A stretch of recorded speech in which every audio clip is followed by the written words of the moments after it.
Ja, ik sta op het moment in de Wester 1. Aan de Breugelkamp of de Breugelenkamp. Het zijn allemaal een beetje moeilijke namen voor mij, hoor, moet ik zeggen. En dan, om precies te zijn, sta ik voor huis nummer 166. Zullen we maar gewoon gaan aanbellen? Wat zeg jij, René? Ja, ik vind het een goed plan. Ik ga nu op het belletje drukken. Het was een stukje belbeleving. Ik hoor alleen maar tik, tik, tik. Maar... Ja, het is allemaal wat stiller, hè, in zo'n verzorgingstehuis. Ja. Kijk, en er wordt opengedaan door mevrouw Dauma. En ja, wilt u even een klein stukje naar buiten komen? Je mag er wel in komen. Mogen wij erin? Nou, wat een gastvrijheid. Goh, een kamer vol. Oh, sorry. Nou, dan ga ik gewoon even het rijtje af. Wie bent u? Ik ben Clara. Ik woon in Buitenpost. En u bent op visite bij mevrouw Dauma? Ik ben de zus van mevrouw Daum.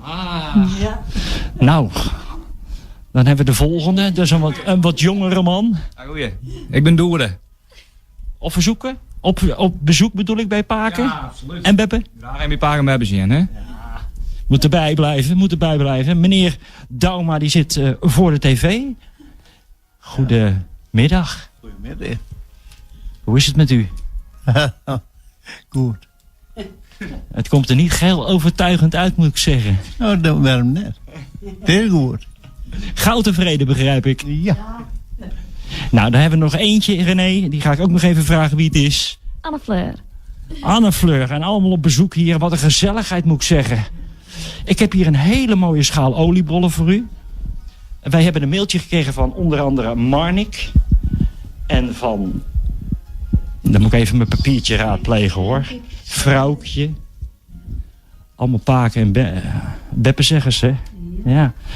Namens bakkerij Eddy de Jong. De warme bakker hier in de Westerheen. Maar ook in Dokkum. Niet één oliebol, maar een schaal vol. Ja, hartstikke mooi. Mooi, vriendelijk bedankt. Wilt u nog wat zeggen voor degene die een mailtje hebben gestuurd? Vriendelijk bedankt en het komt wel op.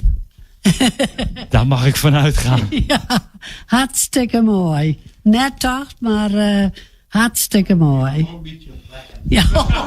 Wilt u dat nog een keer herhalen? Begin er wel een beetje op rekken. Zo? U verdient het blijkbaar. Nou ja, daar ging maar vanuit. Ja. Want hoor ik hier toch altijd naar de Paken en Beppe te. Die oude mensen. Ik zeg altijd maar, wees blij dat je ze nog hebt. Iemand ook blij wel dat ik er nog ben. Ja. Nou, anders had ik mooi met die oliebollen gezeten. Nou, daarom. Nou, namens RTV NOF, namens Paradise FM... vanwege de marathonuitzending op dit moment... en namens de warme bakker Eddy de Jong... laat het vooral lekker smaken. Vriendelijk bedankt en ik hoop het al. We doen er ook altijd een plaatje bij. Dan werd er wel maar red. Wat hoor ik, René? Wil jij een plaatje voor de mensen draaien? Ja, dat hoort erbij. Een pakketje oliebollen en een plaatje dat ze aan mogen vragen. Ja, natuurlijk. een plaatje. Zal ik eens even vragen of we wat speciaals voor de mensen kunnen draaien? Ik ben wel aan het komen. Ja?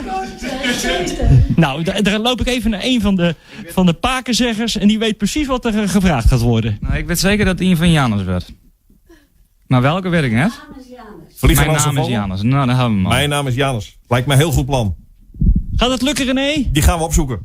Gaan we hier de radio en de tv aanzetten?